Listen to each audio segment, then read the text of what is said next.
Здорово всем! В данном видео я хотел бы затронуть тему текущих проблем Escape from Tarkov. Говорить мы будем исключительно о геймплейных моментах, не затрагивая тему оптимизации и читеров, так как лично я абсолютно не беспокоюсь по этому поводу, поскольку вижу, что работа в этом направлении ведется постоянно, за исключением некоторых моментов, которые в этом видео я поднимать не буду. Вы можете быть со мной не согласны и не разделять мою точку зрения, это абсолютно нормально, и я уважаю вашу позицию и предупреждаю об отсутствии обсуждения этих вещей заранее, дабы вы могли не тратить свое время зря, если вас волнуют только эти аспекты. Все дело в том, что я играю в EFT уже достаточно давно, с самого начала альфа-теста, и спустя какое-то время столкнулся с рядом проблем. Начать я хочу с достаточно давно обсуждаемой темы в комьюнити, а именно с отсутствия кармы при игре за диких. Начнем немного издалека. Кто вообще такие дикие? Из официального сайта мы можем узнать, что дикие – это местные жители, решившие вступить на путь бандитизма. Также присутствует информация о различных бандформированиях на территории Нарвинской области, таких как группы Пашутина по кличке Бес, группы Жильного по кличке Яга и вооруженные группы Седова. Также проскакивала информация о том, что Тарков и прилегающие территории уже условно разделены на зоны влияния тех или иных группировок. И исходя из этого можно сделать вид, что, как правило, на большей части локаций вряд ли будут какие-то залетные пацаны из враждующих групп.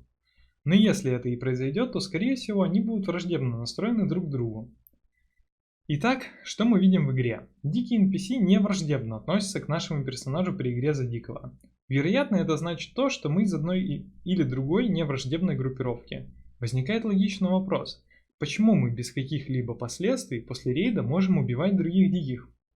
Ведь дикие где-то обитают, общаются с торговцами и наверняка состоят в группировках. Лично для меня этот момент непонятен с точки зрения лора и сильно разрушает общую целостность мира. Едем дальше. Забудем сейчас все, что я говорил о мире игры, и посмотрим чисто с точки зрения игровых механик. Вы никогда не задавались вопросом, является ли режим игры за дикого действительно другим альтернативным режимом игры? Лично я считаю, что нет. Ведь по сути не происходит никаких изменений в самой механике игры.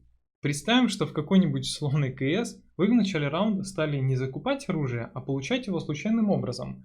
Можно ли считать это новым режимом, если цель раунда как игрового цикла осталась неизменной? Сомневаюсь. Возможно, пример не самый корректный, но думаю, суть понятна. Объяснять, как принуждение к кооперации исправит эту ситуацию, думаю, не стоит. Банально это уже будет не ДМ, а ТДМ. Также кооперация диких не только разнообразит геймплей и внедрит в игру действительно новый режим, но и значительно улучшит качество игры за ЧВК. Согласитесь, куда более увлекательно противостоять группам из игроков и ботов, чем бродить по пустующей локации, то и дело натыкаясь на облутанные трупы диких, убитых другими дикими. О том, как потно и зрелищно выглядели бы перестрелки с боссами, я даже заикаться не хочу. И да, я знаю, что периодически комьюнити-менеджерами даются ответы вроде «все будет, но потом». Но я никогда не видел, чтобы обсуждения этой темы заходили куда-то дальше, и не вижу никакой проблемы ввести примитивную механику хотя бы со штрафами на время отката в качестве первой итерации до ввода полноценной механики, если таковая вообще планируется в будущем. Вторая в списке проблема – это ингейм. Если быть более точным, то его полное отсутствие. Я сам долго сомневался в целесообразности этого пункта, поскольку Escape from Tarkov это все же больше шутер, чем MMORPG. Но раз даже разработчики затронули эту тему в одном из своих подкастов, то почему бы не сделать это и мне? К тому же этот вопрос меня действительно очень сильно волнует. Давайте по порядку. Какие два основных приема сейчас используются геймдизайнерами для повышения вовлеченности в их проект в долгосрочной перспективе?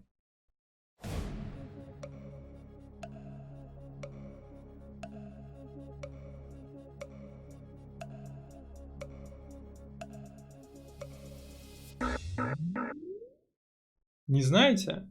Вот и я не знаю. Я диванный критик, а не геймдизайнер в конце концов.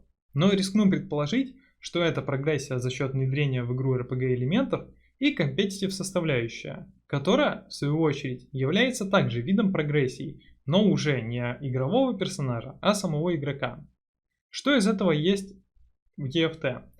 Пока только прогрессия за счет прокачки персонажа, прокачки торговцев и накопления внутриигрового баблишка. Проблема заключается в том, что прокачка персонажа происходит невероятно медленно и обладает только пассивными перками.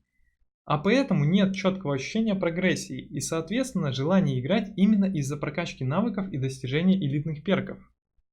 Прокачка торговцев в целом сделана достаточно интересно за счет побочных квестов, если, конечно, не учитывать последнюю итерацию с преобладанием упора в гринд, но сейчас не об этом. К сайд-квестам особо претензий нет. Они справляются со своей целью относительно неплохо, но они конечны, а значит в эндгейм не входят. Я бы даже сказал, эндгейм начинается именно после прокачки торговцев, не после выполнения квестов, а именно после открытия всего необходимого ассортимента. Итак, у нас остается накопление внутриигровых денег. Поначалу это прикольно и позволяет меньше бояться за лут, пощупать больше контента, но со временем вы столкнетесь с тем, что у вас полностью отсутствует мотивация идти в рейд, так как вы уже наигрались со всеми пушками, вам в рейде ничего не нужно. А ПВП приелось из-за того, что вы теперь не ощущаете какой-либо опасности смерти. В итоге в конечном счете это превращается в дайат-матч на больших картах просто с большими промежутками между смертями. Лично я вижу несколько решений этой проблемы. Первое – это усложнение экономики и желательно приведение ее в динамический вид. Это не позволит бесконечно накапливать средства, сделает высокоуровневое снаряжение труднодоступным и позволит более часто и эффективно использовать весь спектр оружия и брони, представленного в игре. В идеале такими действиями добиться бесконечной прогрессии игрока и необходимости постоянно потеть, чтобы иметь возможность совершать рейды в желаемом снаряжении. Такими действиями, на мой взгляд, удастся намного дольше сохранять мотивацию идти в рейд не только по абстрактной указке из квеста, но и по своим личным соображениям. Также это увеличит эмоциональную отдачу от PvP из-за повышения ценности лута. Второе – это введение разнообразных динамических активностей, доступных высокоуровневым игрокам. Карта лаборатория была отличным решением подобного плана, но хотелось бы больше разнообразия в этом ключе. Сильно заострять внимание на этом не буду, а вы, как зрители, можете оставить свои предложения на этот счет в комментариях. Мне было бы очень интересно ознакомиться с ними. Хочу сразу оговориться, что соревновательную часть игры я сознательно не затрагивал, так как по заявлениям разработчиков она будет представлена в виде арены, а мне бы хотелось видеть эндгейм составляющую и в обычных рейдах. Поехали дальше. На очереди у меня достаточно обширная тема, а именно отсутствие мотивации и сохранения внутриигровой жизни. Если вы хоть немного играли в Тарков, то знакомы с такими понятиями, как топористы, мозлинги и тому подобное. Лично я топористов считаю в первую очередь ошибкой геймдизайна и придерживаюсь мнения, что в хардкорной игре не должны присутствовать игроки подобного типа. Тема тоже достаточно горячо обсуждаемая среди комьюнити, но никак не затрагиваемая разработчиками. Да, частично от них удалось избавиться вводом платных пропусков на карту лаборатория, но проблема осталась на других локациях. Почему лично я считаю это проблемой? Все просто. Вы покупаете хардкорный шутер для получения челленджев PvP, а не для того, чтобы посоревноваться в скорости бега за лутом среди топоров. По факту, они просто занимают слот вооруженного игрока на сервере и мешают продуманному размеренному геймплею. Про атмосферу и целостность игрового мира я уже молчу. Критикуешь? Предлагай. С точки зрения геймдизайна не является хорошим решением введение каких-либо ограничений, поэтому будем отталкиваться от ввода механик, поощряющих иное поведение. Первым решением было бы внедрение игровых механик, поощряющих выживание.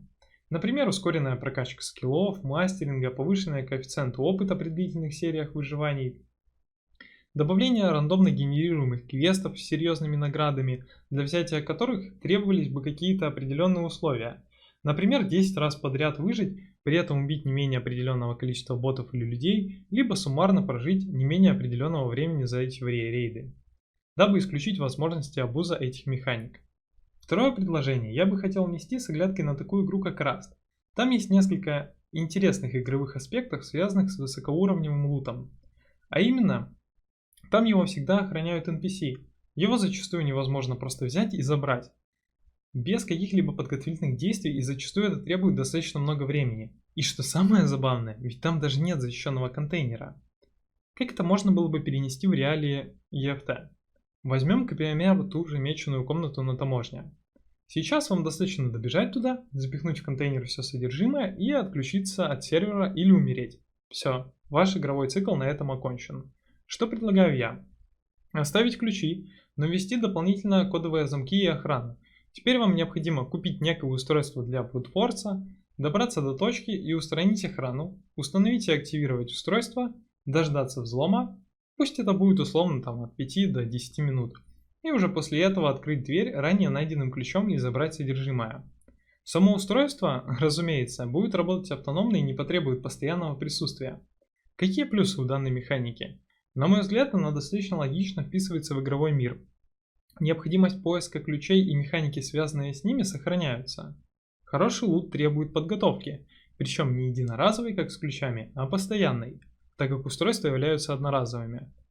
Вам нужно снаряжение, чтобы зачистить и удержать точку интереса от других претендентов на лут, и при этом отсутствует необходимость бежать сломя голову.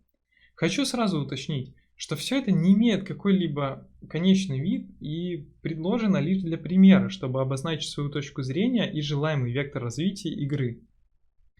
И последний в списке, но не по значению пункт, который связан со свободной возможностью выбора сервера. Понятно, что даже если представить, что вышеперечисленные проблемы были бы исправлены, то это не имело бы абсолютно никакого смысла при текущем функционале лаунчера. Я не буду сейчас рассказывать о рейдах в десятером на низконаселенных серверах и гайдах по фарму на них же. Думаю, вы сами все это прекрасно знаете. Я лишь хотел бы предложить разработчикам убрать выбор сервера в лаунчере. Можно было бы оставить такую возможность только для тех игроков, поиск игры у которых занимает достаточно продолжительное время ввиду активности не в прайм тайм или проживания в отдаленных регионах. Ну а на этом у меня все. На производство видоса ушло 2 суток, из которых я 2 дня ни хрена не делал, кроме вынашивания идеи, и записал все за одну ночь. Поэтому лука сможешь не ставить, а вот коммент твой я был бы рад видеть, и не для того, чтобы угодить алгоритмам YouTube, а потому что мне реально интересно узнать мнение на этот счет у своего немногочисленного, но ценимого комьюнити. Спасибо за просмотр.